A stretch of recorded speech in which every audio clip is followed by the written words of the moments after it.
Greetings. This is Shanita Akintonde, your favorite marketing insights podcast host, also professor, author, marketing shero, and circling back to that moniker, author. My latest book, The Front Porch Leader, Great Grand's Recipe for Success, just dropped December 2025 on Amazon. So go ahead and check it out and get your own copy today. And if you want to invite me to your campus or corporation so that I can sign it for you, just let me know. I am tickled pink to talk to you all about something that I think is an important way to round out 2025 and prepare us as we enter 2026. And that is called the Business of Benevolence, how brands can build loyalty through gratitude. And this is my year-end global edition. Now, I know you're saying, Professor Akintande, why are you calling this the global edition? Well, here's why, marketing maestros, because I am recording this from Cabo San Lucas. I am in Mexico. I am in Mexico because my family and I try to travel to either Mexico or the Caribbean or somewhere hot when it's cold back in our hometown of Chicago. So this time we're in Cabo and we're also celebrating something which I'll share with you momentarily. So, welcome to this special edition. I'm happy to be here with you. And whether you're snuggled up under your favorite comforter, sitting next to a cup of hot cocoa in your car, on your way to work, sitting in class, wherever you listen to this Marketing Insights podcast. I want to thank you for tuning in and for rocking with us, as I mentioned previously, for the last 8 years and counting. Now, as we approach the end of the year and enter the new year, as we're closing out one year, I should say, and entering another, I want to talk to you about something that goes a little bit deeper than discounts or doorbusters. And that is this idea of giving. And the business of benevolence at the end of the day is really about giving because we live in a world where consumers are craving connection. All of us crave connection. And brands that give and not just sell are the ones that have the difference making ability. They're leading with their hearts, their minds, and not just market share. All right. So I thought, because you all know I love alliteration, that the idea of the business of benevolence would resonate with you all. It's going to resonate with you, dear listeners, because you know from listening to previous podcasts of mine, such as influencer marketing, selling the sizzle, how do brands spell respect, among others. I talk about things not being a one size fit all model. I talk about the idea that personalization should be a prioritization. That when you look at a brand loyalty program or campaign, it's not a project, but it's a strategy. And so the business of benevolence, as lofty as it may sound or as grand as it may sound, at the end of the day, let's keep it real. It is about making dollars and cents. That's CENTS, but it has to make a lot of sense as well, SENSC. Brands that understand this are tapping into what I'm going to call emotional equity. This is also, if we want to really get jiggy with it, E cubed. That would be emotional equity exchange. Because when you are investing in your audience as a marketer, when you invest in them as well as their well being, it comes right back to you. I think I'm going to call that boomerang branding. So, as research supports this, consumer data supports this, analytics support this, consumers who see a brand that is aligned with their personal values are up to 4 times, let me say that again, 4 times more likely to remain loyal. And as you know in previous podcasts, I've talked about the product life cycle, the 4 phases. You all know this: intro, growth, maturity, and decline. You can remain at the maturity level for hundreds of years. And then the idea of loyalty ties into that phase. So if you want to have someone lock in with you and be loaded, here or be loaded, yes, loaded and loyal, here's the key: authenticity, which we've also spoken about previously. Consumers can smell it. They know when you're being performative and when you're being real. They can smell it a mile away. So again, I'm here in Cabo San Lucas and the ocean is right outside my window. It's a great view. And if I got a whiff of the ocean right now, and if this resort I'm on was being performative versus aligned with my family and our personal values, I would know. And speaking of which, let me give you an example of how this works from a personalization process or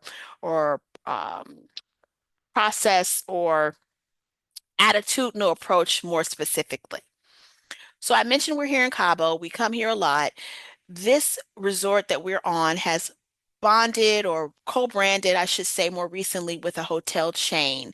The hotel chain is also at the maturity phase of the product life cycle. The two have co-branded and now they exist under one umbrella. We've been coming here a long time. Now, the celebration I alluded to earlier, I'll just tell you, my husband and I are celebrating 29 years of marriage. Yay for us. And we're here to enjoy this time, this very special time in our lives, and to experience it here in Cabo. When we got to the resort, we were greeted right off the bat by the greeters in the hotel lobby that said happy anniversary to us. They called us by name. We were then escorted via golf cart to our ocean view room, which is beautiful. And on the door when we got here is a sign that also says happy anniversary with our names on it. We enter into the suite. They have beautiful flowers. Well, my husband ordered those, but then they had a fruit plate and some with some chocolates, and it had written on there happy anniversary, right? Beautiful. And then we turn on our television screen here, big, beautiful Panasonic or whatever the brand is, and it has on the screen before you can see any programming, happy anniversary. So those are just a few examples from a personalization standpoint, how they had me at hello. They had me at hello literally when they knew my name and said happy anniversary, all the way up to the suite, greeting me before I come into the suite. Once I'm in, greeting me with a beautiful arrangement of things personalized to us, and then again on the television. That is a way a brand shows you that it's not just a PR spin when they say that they are understanding you or understanding your needs. It's about purpose and being purposeful. So the idea of being here in a different place taps into this idea also of where does your brand stand in the world? That's a rhetorical question, but it's something that I think everyone should think about. And even if you are personally listening to this podcast, ask yourself that as well. Because in many cultures, including here in Mexico, community isn't a campaign, it's a way of life. And so the way giving shows up is through shared meals, which we've also been enjoying since I've been here, but there's a shared responsibility as well. And that comes in the form of a collective care and the attitude that goes along with it. That's an important lesson for brands because when you honor a local culture, you're investing in that community as well, and you respect the people. And not just because they're purchasing things from you, it's because you are wanting to be relevant in their lives. That's deeper than just wanting what's in their pocketbook. For global brands in particular, and even if it's a growing global brand or growing business in general, this is an opportunity. It's a chance to move beyond transactions and move from, asking, how can we show up or how are we showing up? But how do we show up with integrity wherever we operate? So back to this resort, the idea of them having these golf carts might sound a little silly because I don't play golf. My husband does, but it's because this is a big place. And so even something as simple as saying, you know what, you can walk if you want to. And I've been doing a lot of walking here as well, but we have an opportunity for you to just jump on this cart and we'll scoot you around. Now, many people are actually using the golf carts to play the game. But many, myself included, are using it just to get from one end to the other without having to walk 55,000 miles. That's something that they have probably gotten feedback on, I'm thinking, in the past, which goes back to this idea of what my company, Shanita Speaks, does. We listen. We listen deeply. We listen to things that may not always sound good to our ears because in order to get better, you have to listen to all feedback and not just the feedback that you want to hear. I advise clients on things that range from empathy to, brand strategy, like I do on this podcast, as well as storytelling. Regardless, my core focus remains the same. And that's to build my brand and help others build their brands by showing concern for the greater good of society. And again, not just taking the money. Although we like the money, money's good, but it's not the only thing that has to drive business. That's the benevolence of business. When you lead with purpose, you don't just gain customers, you gain a community. So, celebrating here in Mexico, enjoying myself, Cabo San Lucas, but I'm also enjoying this podcast. After 8 years of doing this and counting, I just want you all to know that I approach each and every one of these episodes with the same amount of enthusiasm, the same amount of energy, and the same amount of expertise that I give to each and every episode. This time I didn't do an interview, partially because folks are traveling as well. The people that I have lined up for you in the past episodes that you've been listening to this year with me are busy people as well. So I thought I'd put a little bow on it and give you this gift at the end of the year of it just being yours truly. But don't worry, coming back in 2026, I have a whole lineup of exciting guests that I'll be bringing back, and we'll delve more into some of the topics that you've heard from me in the past, like B2B storytelling, which is business to business storytelling, which we just had my wonderful guest on to talk about. We talked about advertising ecosystems. We spoke about advertising to Gen Z and millennials. To rewind further, we explored career options a couple of different ways with guests who were experts in that area. So I've had a whole bunch of wonderful, talented voices on the podcast, and I have even more lined up for you in 2026. But back to this idea of the business of benevolence, that's my benevolent way of sharing with you all, marketing maestros, the ways in which you can uh, be seen, in my eyes anyway, as someone that I should be giving gifts to. It's a reciprocal process. As much as I enjoy being the host, I learned so much from you. Thank you for reaching out and sharing with me the way you have been. I encourage you to continue to do that in the upcoming year. As a reminder, I'm on LinkedIn, Twitter, Instagram. I'll give you all those handles at the end of this podcast. But keep letting me know what I can do to continue to be of support to you, no matter where you are in the classroom or in career, in terms of your trajectory. So, just a couple of more points before I wrap this one up so you can get back to your hot cocoa or your comforter or your car. Uh, to give you some other ideas to keep in mind. So here's one last one. Loyalty as hospitality and not a program. The idea, especially in global cultures, is that, when you are thinking about it from a US perspective or global perspective, loyalty is about how you make people feel, not just how much you email them.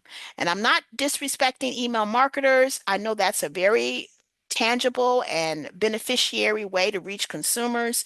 But as you probably also know, the idea is to do it in a way that's strategic and is relevant to your audience. Here are three main takeaways that I will close this podcast out with before I give you the handles on how you can reach me. Personalization beats automation, which is what I just alluded to when I was talking about the email marketing piece. Recognition beats rewards. So you hear rewards, reward programming, and all of that jazz. Again, not disrespecting folks who have reward programs. Many brands have established them. I use them as well. But recognition is what we need to be tapping into and not just points or whatever it is for the reward program, a sticker that we slap on something or something like that. And presence beats promotion. And presence means physical presence or the presence of being felt, or the presence, I should say, that the consumer feels that they are being seen and heard. Those are the main tenets that I hope that you're taking away from this idea of the business of benevolence. And again, going back to previous podcasts, I have one on mentoring. And you may say, well, Professor Shanita, what does mentoring have to do with benevolence? Well, or what does the business of benevolence have to do with mentoring? I'm going to toss this one out to you that's really a different way of thinking, but you know me, you know that's how my brain works. I'd like you to consider this. Consider brands like the ones I'm talking to you about in this podcast who understand empathy, who understand listening, who understand the benevolence aspect of business. Think about adopting them to be your mentors, meaning brands that do it well, whether they realize it or not, use them as your mentor unofficially. In other words, use them as a way to gauge or to test or to see how things are working out for them and see what you can adopt and or adapt to your own brand, whether this is a business or a personal brand. And do that across the board. It doesn't even have to be brands that you consider to be benevolent. This can just be a brand that you consider that's doing anything well. I'm not suggesting that you just copy or cut and paste because you can't do that in case you don't know this. There are nuances that every brand should have. If you as an individual or the brand that you work for or represent does not have unique things that are specific to that brand, then something's wrong. Everything is unique, just like every individual is unique. Here's an example. You could have on a fly outfit and you wear it outside and it looks really good and you get a lot of compliments and your best friend or someone you don't even like says, I'm going to get that exact outfit. And you're saying to yourself, oh, no, they didn't. I don't want them wearing the same outfit as me. They're copying my style. Well, guess what?